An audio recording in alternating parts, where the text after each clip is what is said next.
চিকিৎসা না করাতে পারলে হয়তো আমার স্বামীকে বাঁচানো যাবে না।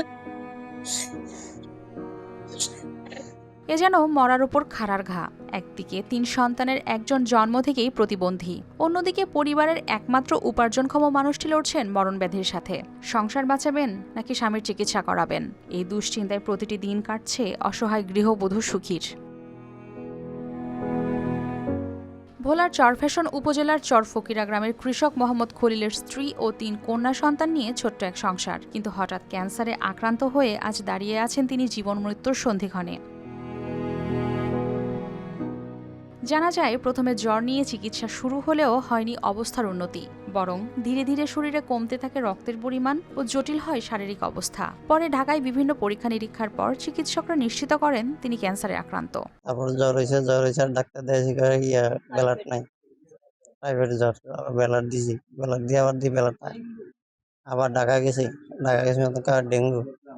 ডেঙ্গুর পরীক্ষা নিরীক্ষা করে আর ডেঙ্গু ধরা পড়ে না, ক্যান্সার ধরা পড়ে। প্রায় ১ বছরের বেশি সময় ধরে রাজধানীর বিভিন্ন হাসপাতালে তার চিকিৎসায় খরচ হয়েছে সঞ্চয় এবং বিক্রি করতে হয়েছে জমিজমা ও পারিবারিক সম্পদ। চিকিৎসকদের পরামর্শ অনুযায়ী উন্নত চিকিৎসার জন্য তাকে ভারতে নেওয়া প্রয়োজন, তবে সেই খরচ বহন করা একেবারেই অসম্ভব তার পরিবারের পক্ষে। ফোটানোর ঝামেলা ছাড়াই নিরাপদ পানির জন্য ঘরে আনুন পিওরিট। কল করুন 16627। পরেও ডাক্তার বলছে ওনাকে বাহিরে নেওয়ার কথা। এখানে তো যা চিকিৎসা করাইছি, এখন আমি বাহিরে যাব কি দিয়ে? আমার কাছে তো ওরকম কিছুই নাই। স্বামীর অসুস্থতা ও সন্তানদের ভবিষ্যৎ নিয়ে চরম অনিশ্চয়তায় দিন কাটছে তার স্ত্রীর। এ অবস্থায় সমাজের বিত্তবান ও দানশীল ব্যক্তি ও মানবিক সহযোগিতার অপেক্ষায় দিন গুনছেন তিনি। এই পর্যন্ত ৮-৯ লাখ টাকা প্রায় শেষ হয়েছে। এখন সামনের দিকে চিকিৎসা করাতে কত টাকা লাগে তাও আমার ধারণা নাই। তারপর আমি দেশবাসীর কাছে চাইতেছি আমাকে সবাই সহযোগিতা করেন।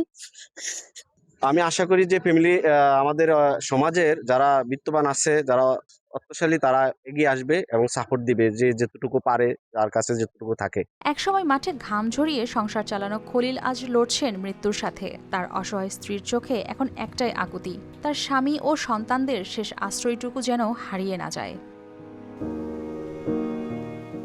News desk, RTV।